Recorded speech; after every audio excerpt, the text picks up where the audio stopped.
Holidays-nale, adu namma GT Holidays da. GT Holidays, South India's #1 travel brand. You know you are special when you're with GT Holidays. நம்மளாம் ancient history 2000-3000 வருஷம் நமக்கு அப்படி இருக்குது.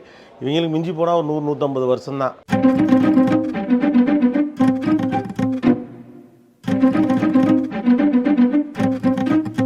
எப்பா அத்துவான காட்டுக்குள்ளே ஒருத்த கூரை வீடை கட்டிக்கிட்டு எப்படி இருந்தாங்க எப்படின்னே தெரியல. இங்கெல்லாம் பனி உள்ளே எப்போ புதைவான் எப்போ எந்திரிப்பான் தெரியல. ஃப்ரீசிங் கோல்டில் இரும்பை தூக்கிக்கிட்டு எப்படி போனானுங்க வந்தானுங்க. மரத்தை வெட்டக்கூடாது, நிறைய தண்ணீர் செலவழிக்கக்கூடாது, அதை செய்யக்கூடாது, இதை செய்யக்கூடாது அப்படின்னு சொல்லுவாங்க. பட் எதுவுமே அதை அவங்க செய்ய மாட்டாங்க. எதுக்கு அதை சொல்கிறது அப்படின்னு கேட்டால் நாங்கள் இதெல்லாம் செய்யணும், அதனால் நீ செய்யாமல் இருக்கு அப்படிங்கிறது தான். கனடாவில் எப்படி ஒரு அரசாங்கம் உருவானது, அது ஒரு ஈட்டி மாதிரி இருக்குல்ல, இதை வச்சு மீன் பிடிப்பாங்களாம். கைத்தில் உள்ளே விட்டு வீசி மீனை குத்தி அப்படி பிடிக்கிறது. அதாவது இங்கிலீஷ் பேசக்கூடிய இமிகிரண்ட்ஸ் தான் வந்து கனடாவே ரிஃபார்ம் பண்ணாங்க அப்படின்னு இது சொல்லுது. முதல்ல எப்படி பிரிட்டிஷ் இங்கே உள்ளே வராங்க அப்படின்னா,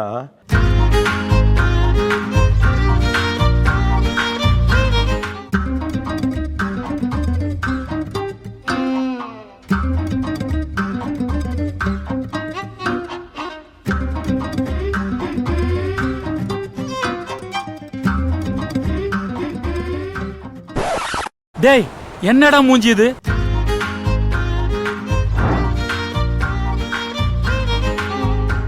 Canadian museum of history Canada நாட்டினுடைய வரலாறை சொல்லுகிற ஒரு மியூசியம், அருங்காட்சியகம்.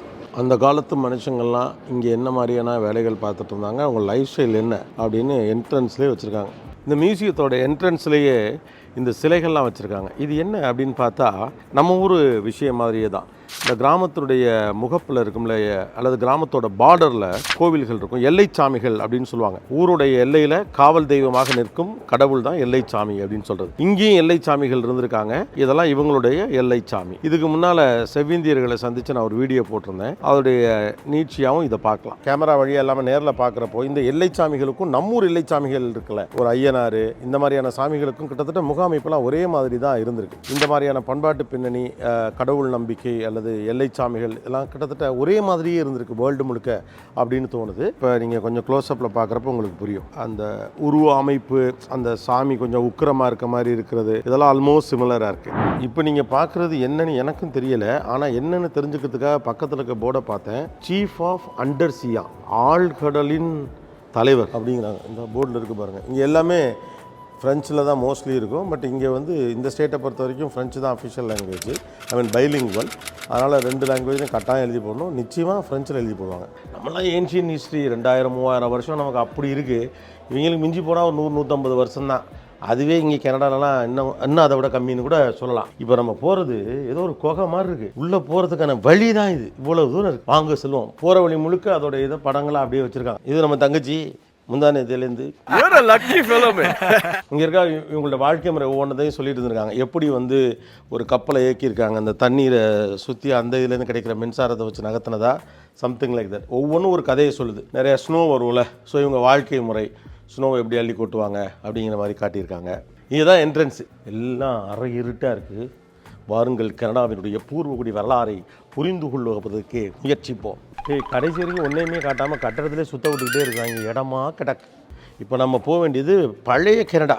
இது கலோனியல் கனடாவை பற்றி சொல்கிறாங்க. அதாவது 1763 1914 வரைக்குமான கனடாவை பற்றி சொல்கிறாங்க.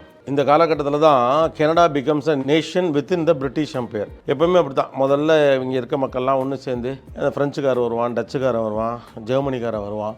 ஒவ்வொருத்தராக வந்து சரி பண்ணி ஊரை ரெடி பண்ணோடனே அண்ணன் எடுத்துக்கிட்டேன் அப்படின்னு பிரிட்டிஷ்காரன் வந்துடுவான். உலகம் முழுக்க இதான் வரலாறு. என் மனசுக்கு எது சரின்னு போடுதோ அது மட்டும் தான் நான் செய்கிறேன். நான் சொன்னதில்ல, இங்கே போட்டுருக்கு பாருங்க. First peoples the French and the British reach an uneasy accommodation in post-conquest Canada. Okay, முதல்ல ஃப்ரெஞ்சுக்காரங்க தான் இங்கே உள்ள வந்திருக்காங்க. எஸ்பெஷலி இந்த கியூபக் ஒரு ஃப்ரெஞ்ச் ஸ்டேட். ஏன்னா மெஜாரிட்டி இங்கே ஃப்ரெஞ்சு தான். English man, although you have conquered the French, you have not it conquered us. பாருங்கள், சண்டே பாருங்கள் 2 பேருக்கு இடையில. நம்ம எப்போதுமே நினைக்கிறோம்னா நம்மளே ஆண்டது பிரிட்டிஷ்காரங்க அப்படிங்கிறனால உலகம் முழுக்க பிரிட்டிஷ் ஃபஸ்ட்டு போய் அவங்க தான் ரூல் பண்ணாங்க. இல்லை, ஐரோப்பியர்கள் ஒவ்வொருத்தரும் அவங்களுடைய சக்திக்கு உட்பட்டு இன்னொரு இடத்துக்கு போய் படையெடுத்தோ அல்லது கப்பல் வழியாகவோ போயோ அந்த நாடை கான்குயர் பண்ண ட்ரை பண்ணியிருக்காங்க. அப்படி கான்குயர் பண்ணோம். ஆட்டையை போட்டவன்ட்டேருந்து ஆட்டையை போடுறது தான் நம்ம அன்னைங்க வேலை. நீங்க செய்யறது தப்புன்னு உங்களுக்கு தோணல? 4 பேர் சாப்பிட ஒண்ணு எதுவுமே தப்பு இல்லை. இங்கிலீஷ்மேன் அவன் சொல்கிறான், although you have a conquered the French, you have not it conquered us. நீங்கள் ஃப்ரெஞ்சை கான்குயர் பண்ணியிருக்கலாம் அந்த நாட்டை, ஆனால் எங்களை கான்குயர் பண்ண முடியாதானே. இது நமக்கும் பொருந்தும். நீ இந்த இடத்துல நம்ம இந்தியான்னு போட்டுக்க வேண்டியதான், அவ்வளோதான். இதெல்லாம் 1825 காலகட்டம். அந்த காலகட்டத்தில் அவர்கள் அணிந்த உடைகளை இங்கே காட்சிப்படுத்தியிருக்காங்க. அப்போ இருக்கிற குளிருக்கு ஏற்றது போல் உடைகள். ஐ cannot express myself but in the language of my native country. 1792 சொல்லப்பட்ட ஒரு விஷயத்தை காட்டுறாங்க. அழகாக சிம்பிளாக வாழ்ந்துட்டு இருக்காங்க. கிட்டத்தட்ட இப்போவும் இப்படி தான் அமைதியாக வாழ்கிறாங்க. இது மாதிரி ஒரு அழகான ஓடையோ ஆறோ ஓடுது, ஒரே ஒரு வீடு கட்டியிருக்கிறாங்க, யாருமே இருக்க மாட்டேங்கிறாங்க, சும்மா உட்காந்து மீன் பிடிச்சிக்கிட்டு இருக்கான். பிடிச்சிட்டு என்ன பண்ண தெரியுமா, திரும்ப உள்ளே போட்டுருவாங்க. ஏன்டா அப்புறம் பிடிச்சிங்க, சும்மா பொழுது போல் பிடிச்சோம், அவ்வளோதான். ஐயோ சாமி. எல்லாத்தையுமே இந்த மாதிரி அழகாக சின்ன லைட்டு வச்சு, இது இந்த migration and return. Acadians made their way home from exile in the 13 colonies and elsewhere. Some travel by ship. மற்றவங்களாம் நடந்திருக்காங்க, கப்பல் வழியாக நடந்துலாம் மைக்ரேட் ஆகியிருக்காங்க. இங்கே இந்த ஏற்றிட்டாங்க இல்லை, இந்த அக்கடியன்கிறது ஃப்ரெஞ்ச் பீப்புள். இங்கே முதல்ல வந்து பூர்வகுடி மக்கள்லாம் இருக்கிற காலகட்டத்தில் உள்ளே வந்து அவங்கக்கிட்டேருந்து இந்த லேண்டை டேக் ஓவர் பண்ணது ஃப்ரெஞ்ச் பீப்புள் தான். அவங்க கொடியேற்றுறாங்க. ஸோ இது வந்து ஒரு ஆக்சுவலாக சொல்லப்போனால் கனடா வந்து ஒரு ஃப்ரெஞ்ச் நாடு தான். பெருவாரியான இடங்களில் ஃப்ரெஞ்ச் தான் முதல்ல போய் உள்ளே ரீச் அவுட் பண்ணி கான்குயர் பண்ணியிருக்காங்க. அவங்க கொடியேற்றின காலகட்டம். முதல்ல அவங்க கொடியை ஏற்றுறாங்க, அதுக்கப்புறம் பிரிட்டிஷ்கார் வருவாப்பில், இறக்கி விட்டு அவர்கிட்ட ஏற்றுவாப்பில். நக்கல்யா அவனுக்கு. English speaking immigrants transform Canada. அதாவது இங்கிலீஷ் பேசக்கூடிய இமிகிரண்ட்ஸ் தான் வந்து கனடாவே ரிஃபார்ம் பண்ணாங்க அப்படின்னு இது சொல்லுது. இங்கே இருக்கக்கூடிய பூர்வகுடி மக்கள் எங்களுக்கான உரிமைகளை கொடுங்க, இது எங்களுடைய லேண்டு அப்படிங்கிற கோரிக்கைகளை எழுப்பிக்கிட்டே தான் இருக்காங்க. அவங்கள வந்து சௌகரியங்கள் கொடுக்குறது, அல்லது உனக்கு நான் ப்ரிவிலேஜஸ் எல்லாம் கொடுக்குறேன் அப்படின்னு சொல்கிறது, இல்லை ஒரு வேளை கேட்கலைன்னா கவனிக்கிற மாதிரி கவனிக்கிறது, இப்படி பல ரகசியங்கள் இதுக்குள்ளே அடங்கியிருக்கு. 1776லேருந்து 1840க்குள்ளே அந்த காலகட்டத்தில் தான் அதிகமான எண்ணிக்கையில் மைக்ரன்ஸ் உள்ளே வந்திருக்காங்க. அதாவது இங்கே இருக்கக்கூடிய பூர்வகுடி மக்கள் அல்லாதவர்களுடைய எண்ணிக்கை 1,00,000 1 மில்லியன், அதாவது 1,00,000 10 லட்சமாக இன்க்ரீஸ் ஆகிருக்கு. அப்போ என்னென்னலாம் அங்கே பிரச்சனைகள்லாம் நடந்திருக்கும் அப்படின்னு யோசிச்சு பார்க்குறோம். அதை தான் இவங்க அந்த வரலாறு தான் இங்கே சொல்லிட்டு வராங்க. என்ன பண்ணியிருப்பாங்க அந்த காலத்தில், மரம் அறுவை, கோடரி, மரம் இருக்கிறதுக்கான இது, அவங்க அந்த காலத்தில் பயன்படுத்தின பொருட்களை காட்சிப்படுத்தியிருக்காங்க. இந்த பாருங்கள், இதெல்லாம் எவ்வளோ இந்த மாதிரி ஒரு ஷாப்பேஜ் கட்ஸு. அப்போல்லாம் பெருவாரியான ஆலைகளுடைய வேலையே என்னென்னா, இரும்புலேருந்து அல்லது எக்குலேருந்து கோடரி செய்கிறது, மரத்தை வெட்டுறதுக்கானது, விலங்கை வெட்டுறதுக்கானது, ஈட்டி, இது மாதிரியான பொருட்கள் செய்கிறது தான் அப்போல்லாம் ஃபேக்ட்ரிஸுடைய பெருவாரியான வேலையாக இருந்திருக்கு. மரத்தை வெட்டுறது, கப்பலில் ஏற்றுறது, இன்னொரு நாட்டுக்கு மரத்தை கொடுக்குறது, இல்லைன்னா மரத்தை வச்சு கட்டடம் கட்டுறது, இந்த வேலைகள் தான் பெரும்பாலும் இப்போ செஞ்சுட்டு இருந்திருக்காங்க. உலகம் முழுக்க இயற்கையை காப்பாற்றுங்க அப்படின்னு சொல்லக்கூடிய வெஸ்ட்டு வந்து எப்போதுமே அது நமக்கு மட்டும்தான் சொல்லும். ரூல்லாம் அவங்களுக்கு கிடையாது. மரத்தை வெட்டக்கூடாது, நிறைய தண்ணீர் செலவழிக்கக்கூடாது, தேவையில்லாமல் நீங்கள் வந்து அதை செய்யக்கூடாது, இதை செய்யக்கூடாது அப்படின்னு சொல்லுவாங்க. பட் எதுவுமே அதை அவங்க செய்ய மாட்டாங்க. எதுக்கு அதை சொல்கிறது அப்படின்னு கேட்டால், நாங்கள் இதெல்லாம் செய்யணும், அதனால் நீ செய்யாமல் இருக்கு அப்படிங்கிறது தான். அந்த காலத்து செருப்பு, நோட்டெல்லாம் வச்சுருக்காங்க பாருங்கள். 5 ரூபா நோட்டு, 5 ரூபானா அது என்னமோ அவங்க இதில் வேறு எதாவது இருந்திருக்கும். ஆனால் இது அமைச்சிருக்க விதம் தான். அதாவது ஒரு இடத்துல நீங்கள் நின்னீங்கன்னா 1 மணி நேரம் அங்கே நிற்கலாம் போல் இருக்குது. அதை பற்றின ஆடியோ டீட்டெயில்ஸு, வீடியோ டீட்டெயில்ஸு, நீங்கள் அதை கம்ப்ளீட்டாக தெரிஞ்சுக்கிறது. இந்த மாதிரியான மியூசியம்லாம் உண்மையிலே இன்ட்ரெஸ்ட் இருக்கவங்க வந்தீங்கன்னா ஒரு நாள் கூட ஸ்பெண்ட் பண்ணலாம். எம்டி இன்னா அவன் வாயில் பாதுகாவலர்னு நினைக்கிறேன். தம்பி ரெடியாக இருக்காப்புல, உள்ளே வாரியா வெளியே போறியா, நம்மளும் அவனை மாதிரி நின்று பார்ப்போம். கேமராமேன் பின்னால் போங்க, கரெக்டாக இருக்கான்னு பார்ப்போம். அவரோட சேர்த்து எடுங்க, ஒரே மாதிரியா இருக்குது, அவர் நல்லா இருக்காப்லையா. பூர்வகுடி மக்கள் வாழக்கூடிய பகுதி அல்லது அங்கே இருக்கக்கூடிய இடத்துலேருந்து நான் ஒரு வீடியோ மான்ட்ரியல்லேருந்து பண்ணியிருந்தேன். அங்கே நம்ம பார்க்காத சில பொருட்களை இங்கே பார்க்க முடியுது. இது வந்து என்னென்னா, மேக்கிங் அ ஹோம், ஒரு வீடு, அந்த வீட்டுக்குள்ளே என்னென்ன இருக்கும் அப்படிங்கிறது தான் இது ஃபுல்லாகவே. இது எனக்கு பார்க்குறப்ப குழந்தைய போட்டு ஆட்டி விடுவோம்ல, தொட்டில் ஆட்டி விடுவோம்ல, அந்த தொட்டில் அதை மரத்தில் செஞ்சு, ஏன்னா குளிரக்கூடாது, அதில் குளிர் தேசம், அதை மரத்தில் செஞ்சு அழகாக பண்ணியிருக்காங்க. 1818 பண்ணப்பட்டது இது. இதை வந்து பண்ணின பொண்ணு வந்து சாரா ட்ரோபிரிட்ஜ். அது ஆசையாக எம்ப்ராய்டரி பண்ண ஒரு, அப்பயே அந்த எம்ப்ராய்டரிங் வேலையெல்லாம் கையில் பார்த்துருக்காங்க. இங்கே போட்டிருக்க கணக்குப்படி 1818 சாம்பிள் அவங்க அம்மா பத்திரமா எடுத்து வச்சுருந்துருக்காங்க. இந்த செக்மெண்ட்டே பில்டிங் அ ஹோம் அப்படிங்கிறாங்க. இது ஏதோ சுற்றுறது, இந்த கிணத்துல தண்ணி இறைக்கிற ஐட்டம் மாதிரி ஏதோ இருக்குது. இதுவே ஸ்பின்னிங் வீல்னு சொல்கிறாங்க. அங்கே வந்து ஃபுட் பெடல் காலில் வச்சு சுற்றணும். இங்கே நம்ம சும்மா கையில் சுற்றி பார்க்கலாம், நமக்கு வந்து ஒரு எக்ஸ்பீரியன்ஸ்க்காக அதை சொல்கிறாங்க. இதை வச்சு என்ன பண்ணியிருக்காங்க, ரா உல் இன்டு யானா மாற்றுறதுக்கு இந்த ரா உள்ள இதை சுற்றி கொண்டு வருவாங்களாம். அப்போலாம் யோசிச்சு பாருங்களேன், இப்போ ஒரு ட்ரெஸ்ஸு செய்ய எவ்வளோ நாளாக இருக்கும் அப்படின்ட்டு. Women produce yarn to make blankets and clothing and to sell. 1800கள், ஏர்லி 1800களில் இதெல்லாம் அங்கே பெண்கள் தான் இந்த வேலைகளை பெரும்பாலும் பார்த்துருக்காங்க. நம்ம பெட்டக மாதிரி காசு பணம் வச்சுக்காங்க போல் இருக்குது. இங்கே பாருங்கள், புக்கு படிக்கிறதுக்கான ஸ்டாண்டு எப்படி இருக்கு பாருங்கள். குளிர் பிரதேச பகுதிகளில் அதிகமாக புக்கு படிக்கிற ஒரு கல்ச்சர் வந்ததுக்கான காரணம் என்னென்னா, பெரும் குளிரில் அவங்களால வெளியில் போக முடியாது. வெளியில் போகாதப்ப வீட்டிலே இருப்பாங்க. அப்போ அவங்களுக்கான என்டர்டெயின்மெண்ட் என்ன அப்படின்னு கேட்டால் புக்கு படிக்கிறது. இது வந்து ட்ராபா, என்ன சட்டிப்பா, கூஜா, பீங்கான், டீ பாட்டு. இது அநேகமாக எனக்கு தெரிஞ்சு இது மாடலை பார்க்குறப்ப என்னென்னா இதுக்குள்ளே வந்து லிக்கர்லாம் ஊற்றி வச்சு குடிக்கிறதா இல்லைன்னா ட்ராவல் அப்போ வாட்டர் எடுத்துகிட்டு போகிற கேனா அப்படின்னு தெரில. இந்த பக்கம் ஒவ்வொன்றும் இதோட ஹிஸ்ட்ரி எழுதியிருக்காங்க. இங்கே வந்து ஒரு போர்வை மாதிரி ஒன்று செஞ்சுருக்காங்க. இந்தியன் என்காம்பன்ட் ஆன் லேக் ஹூரான், பால்கன், 1845 செய்யப்பட்ட ஒரு போர்வை. ஆள்லாம் எப்படி இருக்காங்க பாருங்க. We do not wish our reserve to be survived. We always wanted to remain for our common use. Okay, அதாவது என்னென்னு கேட்டால் இங்கே ஃப்ரெஞ்சு வந்தது, அதுக்கப்புறம் பிரிட்டிஷ் வந்த காலகட்டத்திலலாம் பூர்வகுடி மக்களுக்கும் இவங்களுக்குமான சிக்கல் என்ன அப்படின்னா, இவங்க என்ன இயற்கை வளம் இங்கே இருக்குது, இங்கே எவ்வளோ மரங்கள் இருக்குன்னா சர்வேலாம் பண்ண ஆரம்பித்தாங்கல்ல. அப்போ இவங்க சொல்கிறாங்க, ஏன் சொத்து இது, நீ சர்வே பண்ணி கணக்கெடுத்து இதில் என்ன நான் யூஸ் பண்ணணும், என்ன நான் யூஸ் பண்ணக்கூடாதுன்னு சொல்லாத. அதை தான் அதை மீன் பண்ணியிருக்காங்கன்னு நினைக்கிறேன். பின்னால் ரெஸ்ட்ரிக்டிங் இண்டிஜீனியஸ் ஸ்பேஸ் அப்படின்னு போட்டிருக்காங்க. ஒண்டை வந்த பிடாரி ஊர் பிடாரியை விரட்டுச்சு அப்படிமா இல்லை, அந்த கதை தான் இது. வெளியிலேருந்து வந்த ஃப்ரெஞ்சுக்காரங்க இல்லை பிரிட்டிஷ்காரங்களாம் இங்கே இருக்கக்கூடிய இண்டிஜீனியஸ் பீப்புள், பூர்வகுடி மக்களோட ஒரு ட்ரீட்டி ஒப்பந்தம்லாம் செஞ்சுக்கிறாங்க. அவங்க கனடா முழுக்க பரவி அங்கங்கே இருந்திருக்காங்க. இவங்க எல்லாரையும் கலெக்ட் பண்ணி ஒரு இடமா தள்ளி விட்டாங்க. இதான் ஒரு செட்டில்மெண்ட், நீ இங்கே தான் இருக்கணும் அப்படின்னு சொல்லிட்டு அவங்க பாட்டுக்கு அங்கங்கே இருந்தவங்க எல்லாத்தையும் ஒரு இடத்துல வச்சு இதான் உன் இடம்னு ஒட்டுமொத்த நாடே அவங்களுக்குன்னு இருந்துச்சுல, அதை சுருக்கி இந்த இடம் மட்டும் உன் இடம் நெருக்க ஆரம்பிச்சு இவங்க என்னடா டே நீங்கள் எங்களை போட்டு நெருக்குறீங்கிற அளவுக்கு கொண்டு வந்து விட்டாங்க. அதுதான் அவங்க ரெஸ்ட்ரிக்டிங் இண்டிஜினியஸ் ஸ்பேஸ் அப்படின்னு சொல்கிறாங்க. இது நாடாக உருவானதே 1830 1867 வரைக்கும் தான். இப்போ நம்ம 2024 இருக்கோம். நான் சொன்னது மாதிரி ஒரு ரொம்ப சின்ன வரலாறு தான் அந்த பிரிட்டிஷ் நார்த் அமெரிக்கன் எக்ஸ்பீரியன்ஸ் சொல்லி. இந்த இப்போ தான் அந்த காலகட்டத்தில் இந்த பீரியட் இருக்குல்ல, இந்த பீரியடில் தான் ஒரு அரசாங்கமாக கான்ஃபெடரேஷன் உருவாக்குறாங்க. இங்கே இருக்கவங்கள சௌரியமானவங்க பயன்படுத்தின வண்டி இது. இந்த வண்டியில் உட்காந்துட்டு இது கீழே பேஸ்மெண்ட் இருக்குது. இது பனியில் போகிறதுக்கு இழுத்துக்கிட்டு போகிறப்ப பனியில் சறுக்கிக்கிட்டு போகிறதுக்கான ஏற்பாட்டோடு கூடிய வண்டி. அந்த காலத்து கார் அப்படின்னு வச்சுக்கலாம். ஏதாவது விலங்கு இழுத்துருக்கக்கூடும், இல்லை மனிதர்கள் இழுத்துருக்கக்கூடும்.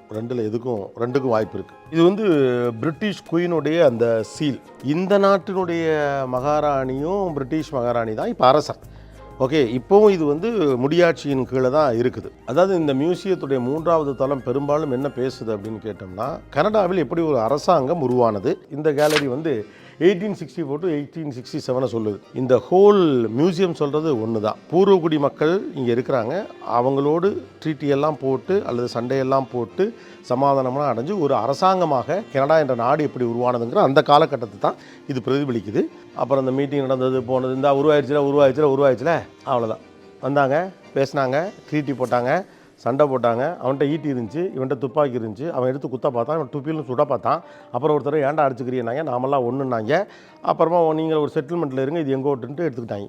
நமக்கு தேவைன்னா வாங்கிக்கணும், கிடைக்கலையா எடுத்துக்கணும். கனடிய பூர்வகுடி மக்கள் இண்டிஜினியஸ் பீப்புள் பயன்படுத்திய பொருட்கள் அவங்களுடைய வாழ்க்கை முறையிலேருந்து தானே இருக்கும். வேட்டை தானே அவர்களுடைய பெரும்பாலான வேலையாக இருக்கும். ஸோ அதுக்கான உடை இது பார்த்திங்கன்னா கயிறு மாதிரி இருக்குது, அது ஒரு ஈட்டி மாதிரி இருக்குல்ல, இதை வச்சு மீன் பிடிப்பாங்களாம். இது வந்து ஏதோ குத்துவாள் மாதிரி இருக்குது. ஒற்றே சொருகு, கழுத்தோடு சொருகுனா சோழி முடிஞ்சிடும் போல் இருக்கு. இது வந்து சின்னதாக பள்ளம் வெட்டி டக்குன்னு ஏதாவது முட்கள்லாம் இருந்தால் அதை பாதையை உருவாக்குறதுக்கான கோடரி, குட்டி கோடரி மாதிரி இருந்தால் வாளி இருக்குல்ல, நம்ம ஊர் பாத்ரூம் வாளி மாதிரி இருக்குது. முதல்ல எப்படி பிரிட்டிஷ் இங்கே உள்ளே வராங்க அப்படின்னா, ஃபர் ட்ரேட் பண்ணுவோம் வாங்க அப்படின்னு தான் உள்ளே வராங்க. உங்களெல்லாம் வேலைக்கு சேர்த்துக்கிறோம், நாமெல்லாம் சேர்ந்து செய்வோம். எப்போதுமே பார்த்தீங்கன்னா எதற்கு ஒரு வெளிநாட்டு வணிகத்தை அளவுக்கு மீறி அனுமதிக்கக்கூடாதுன்னு இன்றைக்கு வரைக்கும் பேசப்படுது அப்படின்னு கேட்டிங்கன்னா, முதல்ல அரசாங்கம் உள்ளே வராது, முதல்ல வணிகம் தான் வரும்.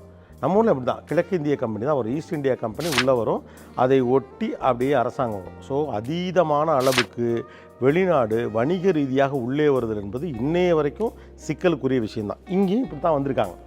வாங்க ஃபர் ட்ரேட் பண்ணுவோம், இந்த குளிர்கால உடைகள் செய்வோம் அப்படின்னு சொல்லிட்டு நம்ம சேர்ந்துக்கோணும். 1770 என்ட்ராகிறாங்க. ஒரு 1860-67 அவ்வளோதான், ஒரு கண்ட்ரியை உருவாக்கிட்டோம், அண்ணன் எடுத்துக்கிட்டேன் அப்படின்னு அதை முடிச்சிருக்காங்க. கம்பெனி வருதுன்னா கம்பெனி வர்றதில்ல, பின்னால் வேறொன்று வரப்போகுதுன்னு அர்த்தம். என்ன இது? இதுக்கு பேர் தான் ஆப்பு, இது தெரியாதா? ஸோ நம்ம இண்டிபெண்ட்டான சுயசார்பு பொருளாதாரம் குறித்தெல்லாம் தொடர்ச்சியாக நாம் பேசுவது அல்லது நமக்கு அறிவுரைகள் வழங்கப்படுவதற்கான காரணம் என்னென்னா, அதீதமாக வெளிநாட்டு நிறுவனங்கள் உள்ளே வருகிற போது அதோடைய அரசியலும் உள்ளே வருகிறது அல்லது அதிகாரத்தின் ஒரு பங்கு உள்ளே வருகிறது அப்படின்னு அர்த்தம். So business is not just a business, it's an entry ticket to conquer you. பொறுமையா, பொறுமை. அரசியல்ல பொறுமை ரொம்ப முக்கியம். எது நடக்கணுமோ அது தானா நடக்கும். பின்னால் ஒரு ஃபுல் போட்டே வச்சுருக்காங்க பாருங்கள். ஆக்சுவலாக இப்போ நம்ம காஷ்மீர்லலாம் போய் பார்த்தோம்னா இந்த மாதிரி போட்டிலே வந்து அங்கே இருக்கக்கூடிய லேக்கில் நமக்கு பொருள்லாம் விற்பாங்க. அது மாதிரி வணிகம் எல்லாம் அப்போ நீர்வழி தடங்கள் வழியாக தான் நடந்திருக்கு. ஏன்னா ரோடெல்லாம் கிடையாதுல்ல. அதுவும் ஓடுது பாருங்கள், ஆறு ஏரி இந்த ஊரில். நான் வரையில் பார்த்தேன், இந்த ஒட்டாவா ரிவர்னு ஒன்று காட்டுறாங்க. அலையெல்லாம் அடிக்குதுங்க, அவ்வளோ பெருசது வந்துக்கிட்டே இருக்குது. அவ்வளோ தண்ணீர் இருக்குது. தண்ணீர்னா இயற்கை வளத்தின் உச்சம் அப்படிம்பாங்களா அந்த மாதிரி. இதெல்லாம் ஒரு 1800களின் காலகட்டம் அப்படின்னு சொல்லலாம், அதுக்கு முந்தின காலகட்டம். அப்பர் கனடாவில் அப்படி இருந்திருக்கு. இந்த படம் பாருங்கள், இவர் வெள்ளைக்காரரு, பிரிட்டிஷ் ஆள். இவங்க இங்கே இருக்கக்கூடிய பூர்வகுடி மக்கள். அவங்கள்ட்ட ஏதோ ஒரு பேசிகிட்டு இருக்கார். இவர் கையில் துப்பாக்கி, அவங்க ஏதோ ஒரு ஹுக்கா வச்சு குடிச்சிட்ருக்காங்க. ஏன்னா குளிரில் அந்த இடங்கள்லாம் பிள்ளையை வச்சுக்கிறதுக்கான ஒரு இது இருக்குது. இந்த பொருளை வந்து நான் செவ்விந்தியர்களுடைய அந்த எக்ஸிபிஷன் இதில் பார்த்தேன். இந்த இது இருந்துச்சு, அந்த இதில் அதை படமாக இங்கே மாற்றிருக்காங்க. அவங்க இது பாருங்கள், எல்லாம் குளிரை ஒட்டியது தான். காலில் போட்டுக்கிற ஷூஸு இதெல்லாம் அந்த காலகட்டத்தில் இருந்தது. டிசைன்ஸு, உடை பாருங்கள். இப்போ நான் உள்ளே இருக்கிறேன், 5 டிகிரிக்கே நம்ம 3 ட்ரெஸ்ஸு போட்டு வச்சுருக்கோம். இவங்கெல்லாம் -40, -30 டிகிரி, -27 டிகிரிலாம் எப்படி வாழ்ந்தாங்கன்னே தெரியல. ஆக்சுவலாக அதை விட சௌரியமான வாழ்க்கை இருக்குதுன்னு தெரியாத வரைக்கும் வாழ்கிற வாழ்க்கையே சௌரியம்னு தெரியும். ஆனால் இதை விட ஒரு சௌரியமான வாழ்க்கை இருக்குதுன்னு தெரிகிறப்ப வாழ்கிற வாழ்க்கை மோசமானது போல் தெரியும். அதனால தான் அடுத்தவனை பார்த்து சூடு போட்டுக்காதுன்னு சொல்கிறாங்க போட்டுருக்கு. இவங்களை பொறுத்த வரைக்கும் அடுத்தவனை பார்த்து குளிரை கற்றுக்காத அப்படிங்கிறது தான். என்னப்பா கருத்தூசி போடுறேன். இது கொஞ்சம் வளர்ந்த கனடாவினுடைய வாழ்க்கை முறை. பிரிட்டிஷ் உள்ளே வந்து பில்டிங்ஸ் எல்லாம் கட்டி ட்ரேடெல்லாம் அதிகமாக கொண்டு வந்து அப்படி வளர ஆரம்பித்த கனடா இருக்குல்ல, அதோடைய ஆரம்பகால வளர்ச்சியினுடைய பில்டிங் அதுதான் அந்த அயன் கம்பெனி, அது இது கடைகள், அப்படி ஒரு எக்ஸிபிட் வச்சுருக்காங்க. இவங்கெல்லாம் இண்டிஜினியஸ் பீப்புள், அந்த காலகட்டத்தில் எடுக்கப்பட்ட புகைப்படங்கள். ஆக்சுவலாக இது ரெஃபரன்ஸ் வந்து பார்த்தா 12,000வது ஆண்டுலேயே ஏசியாவின் சில பகுதிகளிலேருந்து வந்தவர்கள் தான் இங்கே இருக்கக்கூடிய பூர்வகுடி மக்கள் அப்படின்னு சொல்லப்படுது. பாருங்கள் அவங்கெல்லாம் எப்படி உட்காந்துருக்காங்க. அந்த ட்ரீட்டியை போட்டவங்கெல்லாம் ஜம்முன்னு இங்கே உட்காந்துருக்குறாங்க. இந்த புகைப்படம்லாம் பாருங்களேன், இதெல்லாம் வந்து பிரிட்டிஷ் ஆஃபீஸர்ஸ் தான் ஏதோ உட்காந்து ஃபோட்டோ எடுத்திருக்காங்க. இது பாருங்களேன், அமைதியான முறையில் நாங்கள் மக்களை ஒன்று சேர்த்தோம் அப்படின்னு சொல்லுவாங்க. அப்படிலாம் கிடையாது, இப்படியும் பல நடந்திருக்கு. இவங்க எல்லாமே இவங்க முகத்திலேயே ஒரு ஒரு மெஜஸ்டிக்கான லுக் இருக்குது. இந்த முகம் பாருங்களேன், கூர்மையான மூக்கு, ஜடாமுடி மாதிரி நீண்ட முடி, நீளமான கைகள், உயரமான மனிதர்கள், அப்படி தான் இருந்திருக்கிறாங்க. மாதிரி ஃபிட்டான ஆட்களாக அப்படி இருந்திருக்காங்க. ஏன்னா காடுகளுக்குள்ளே வளரும்போது அதுக்கேற்ற உடல் அமைப்பு நமக்கு இருந்திருக்கும்ல, அந்த மாதிரி இருந்திருக்காங்க. ஒரு பனிச்சூழலுக்குள் வாழக்கூடிய தகுதி படைத்த உடம்பாக. இது ரயில்வே பாதைகள் போடப்பட்டதாக இருக்கலாம் மேபி. மேற்குலகம் வளர்ந்ததில் வந்து மிக முக்கியமான பங்கு ரயிலுக்கு இருக்குது. ட்ரெயின் தான் இவங்களுடைய biggest advantage. Whether it is America or Canada or Europe, train வச்சு தான் எக்கானமி நகர்ந்துச்சு. இது நகர தான் மேற்குலகம் தன்னுடைய பொருளாதாரத்தில் நகர்ந்துச்சு. அந்த காலகட்டத்தில் இங்கேருந்து தொழிலாளர்களை அனுப்புவது, பொருட்களை அனுப்புவது, இப்போ சரக்கு பொருட்களை கொண்டு போய் சேர்ப்பதுன்னு பெரிய வேலையை ட்ரெயின் பார்த்துருக்கு. அதனால தான் பிரிட்டிஷ் உள்ளே வந்தவனையும் சரி, ஆர் டச் பீப்புள் உள்ளே வந்தாலும் சரி, ஃப்ரெஞ்ச் பீப்புள் உள்ளே வந்தாலும் சரி, முதல்ல அவங்க ஒரு நாட்டுக்குள்ளே பெனிட்ரேட் பண்ணுறதுக்கு அல்லது வளர்ச்சியடை வைக்கிறதுக்கு எடுத்துக்கொண்ட ஆயுதம் வந்து ரயில்வே ட்ராக்ஸ் தான். ரயில்வே ட்ராக்ஸை வச்சு தான் எல்லாமே மூவ் ஆகிருக்கு. பாருங்கள், அதுக்கான படங்கள் தான் இது. எப்படியெல்லாம் அந்த தண்டவாளங்களை அமைச்சாங்க, அதில் எவ்வளோ பேர் ஒர்க் பண்ணாங்க அப்படின்னு சொல்லிட்டு. ஆக்சுவலாக இன்றைக்கி நம்ம சாதாரணமாக பேசுகிறோம், ரோடு போகிறது இன்றைக்கும் கூட இருக்க டெக்னாலஜியில் கஷ்டம்தான். 1 கிலோமீட்டர் ரோடுங்கிறது அவ்வளோ காஸ்ட்லியான ஒரு விஷயம். அதே நேரத்தில் நிறைய மனிதர்கள் அதுக்கு தேவைப்படுவாங்க. அந்த காலகட்டத்தில் நீங்கள் ரயில்வே பாதை எப்படி அமைச்சிருப்பாங்க, அதுவும் நம்ம மாதிரி நாட்டிலனா ஆல்மோஸ்ட் ஒரே மாதிரியான சீதோஷணம் இருக்கும். Except places like Delhi or Kashmir or mid of some of the places ஓரளவு ரீசனபிளான கிளைமேட் இருக்கும். இங்கெல்லாம் பனி உள்ளே எப்போ புதைவான், எப்போ எந்திரிப்பான், ஃப்ரீசிங் கோல்டில் இரும்பை தூக்கிக்கிட்டு எப்படி போனானுங்க வந்தானுங்க, ஒன்றுமே புரியல. ஒரு நாட்டை கட்டி எழுப்புதல்ங்கிறது சாதாரண விஷயம் கிடையாது. இதெல்லாம் அந்த லெவல் ஆஃப் காலகட்டம். இதெல்லாம் பார்த்தா வேட்டை துப்பாக்கி மாதிரி இருக்குது. மனுஷனை போட்டானுங்களா, ஆளுகளை கொண்டாட்டாங்களா, இல்லை மிருகங்களை கொண்டாங்களான்னு தெரியல. இது வந்து அதற்கு பிறகு வளர்ந்த ஒரு காலகட்டத்தில் தொடங்கப்பட்ட வணிக அமைப்புகளை இங்கே காட்சிப்படுத்தியிருக்காங்க. இது வந்து ஒரு சர்ச்சு, ஒரு மிட் ஏஜில் வந்து இப்போ இருக்க கனடா இன்னும் சில பல வருஷங்களுக்கு முன்னால் எப்படி இருந்துச்சு, வளர்ச்சியின் துவக்க காலத்தில் கனடா எப்படி இருந்துச்சுன்னு காட்டுறதுக்கான ஒரு இதுதான். இது ஒரு சர்ச்சு, இது ஒரு கடை, இது ஒரு ரெடிமேடு கடை, இந்த மாதிரியான ஒரு ஏரியா, சின்ன பஜார் மாதிரி இருக்கா இல்லையா.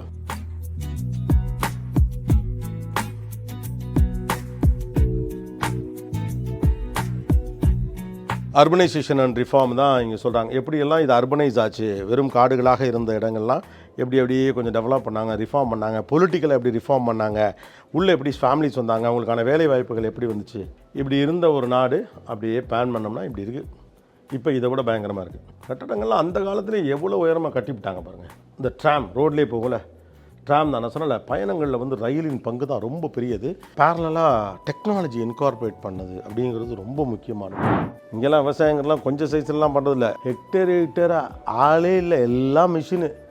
அது வாட்டுக்கு இடம் கிடக்குது, இடம் முழுக்க விவசாயம் பண்ணுறது. ஆனால் அப்போலாம் இந்த மாதிரி தான் அவங்களுடைய வீடுகள், இந்த லாங் ஹவுஸ் மாதிரி அதுக்கப்புறமா கட்டப்பட்ட வீடுகள் நினைக்கிறேன். கொஞ்சம் நம்ம ஊரில் இந்த சொருகு ஓடுமாங்கல்ல, அந்த சொருகு ஓட்டில் கட்டின வீடு பாருங்கள் இது. ஏப்பா அத்துவான காட்டுக்குள்ளே ஒருத்த கூரை வீடை கட்டிக்கிட்டு எப்படி இருந்தாங்க எப்படின்னே தெரியல. இப்போவே ஒரு ஆள் கூப்பிட்டாருன்னா என்னன்னு கேட்குறதுக்கு ஒரு ஆள் 1 கிலோமீட்டருக்கு அங்கே தான் இருக்காப்புல. நம்ம ஊரில் இந்த 5 நிமிஷம் நம்மள அது மாதிரி இங்கே ஜஸ்ட்டு 30 மினிட்ஸுங்களாம். எங்கே போனாலும் வால்மார்ட் எங்கள் டீ குடிக்கணும் 30 மினிட்ஸில் போயிடலாம், எங்கள் உச்சா போகணும் 30 மினிட்ஸில் போயிடலாம், 30 மினிட்ஸில் போயிடலாம். இல்ல எனக்கு புரியல.